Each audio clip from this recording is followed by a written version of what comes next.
তোমরা তো সোশ্যাল মিডিয়ায় এই ট্রেন্ডিং ব্রাইডাল ইমেজগুলো দেখেছো। তোমরাও কি এই ট্রেন্ডিং ব্রাইডাল ইমেজগুলো বানাতে চাও? তাহলে আমার এই ভিডিওটা স্কিপ না করে পুরোটা ফলো করো। প্রথমে গুগল জেমিনায় গিয়ে লেফটে প্লাস বাটনটা প্রেস করব। ওখান থেকে গ্যালারিতে যাব। গ্যালারিতে গিয়ে একটা ফটো সিলেক্ট করে নেব। সিলেক্ট করে ওর মধ্যে প্রম্পট পেস্ট করে দেব। প্রম্পটটা পেস্ট করে ওটাকে সেন্ড করে দেব। তোমরা এই প্রম্পটটা আমার একদম ভিডিও শেষে পেয়ে যাবে।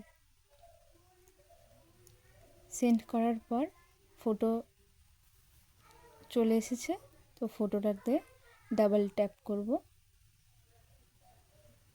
করে একদম নিচে রাইটে সেভ বাটনটা প্রেস করব। ফটোটা কত সহজেই সেভ হয়ে গেল। কত সহজেই তোমরা এরকম একটা ব্রাইডাল ফটো বানিয়ে নিতে পারবে। এই যে প্রম্পটটা দেওয়া রইল, তোমরাও কপি করে পেস্ট করে নিও।